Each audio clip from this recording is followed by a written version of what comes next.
Okay, so we'll get right into the elementary verbal operants. In 1957, Skinner defined 6 types of elementary operants, that being the mand, the tact, the echoic, the intraverbal, textual, and transcription. So we'll define each of these, provide an example, and then break it up into the ABCs. We'll start with mand. So mand is the first verbal operant acquired by the human child. So it is a really important operant, and it's typically a priority in teaching when we start working with our learners in ABA. Um, the mand is the only verbal operant that directly benefits the speaker. So the mand is asking, requesting, or demanding what they want. So the antecedent is always based on learner's motivation. The learner behavior is verbal behavior, and the reinforcer is specific to that of the MO. So if I said cookie, I get a cookie.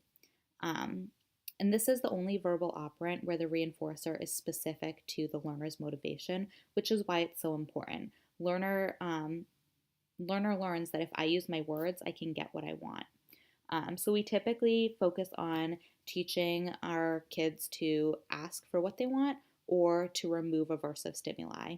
So asking for different reinforcers, edibles, toys, attention, or asking for a break, to move, stop, um, turn something off, any of that. So it usually reduces problem behaviors and increases functional communication.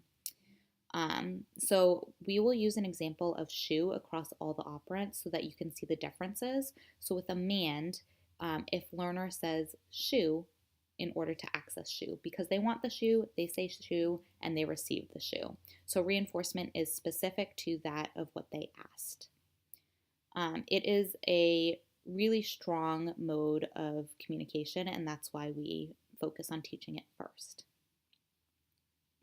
The next verbal operant is a tact, and that basically is labeling something. So it's a verbal operant in which the speaker names things or actions that the speaker has direct contact with through any of their senses. So if they see something, if they touch something, if they taste something, etc.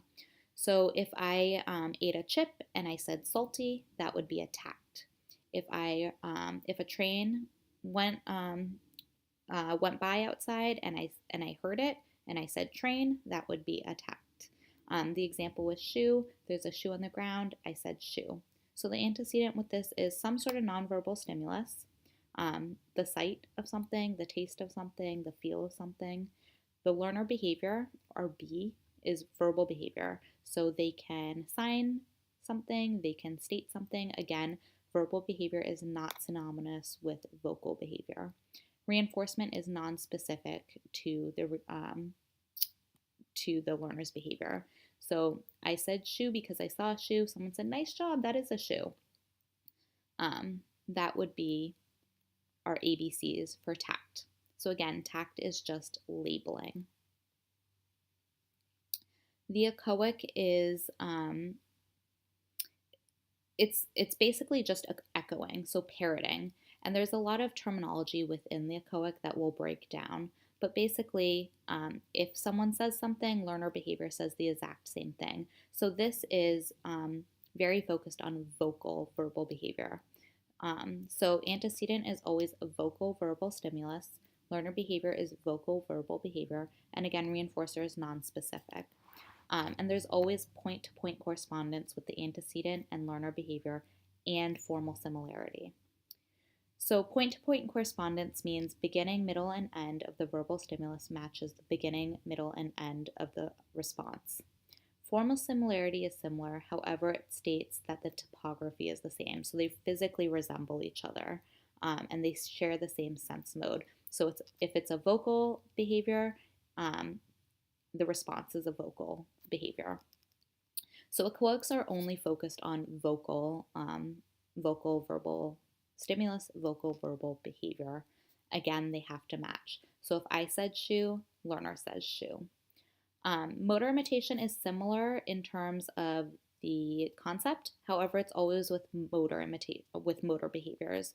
So if I signed cookie, and learner signed cookie. without vocally stating it, that would be a motor imitation.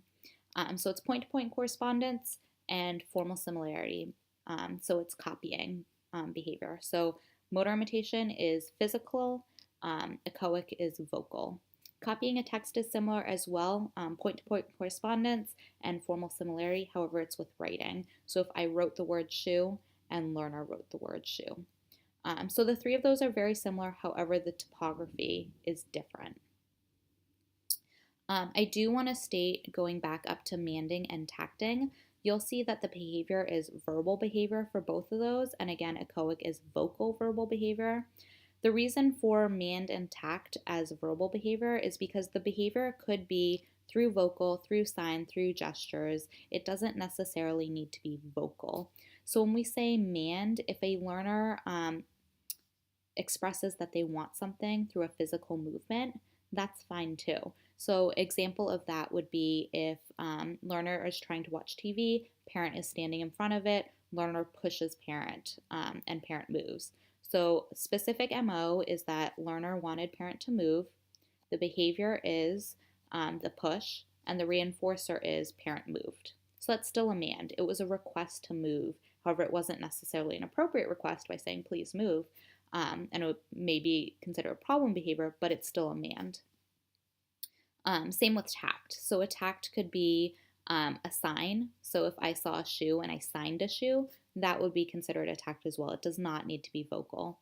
Echoic, though, needs to be vocal verbal behavior. So that's just a difference that I do want to point out. And as we go through more and more examples, this will become clearer and clearer.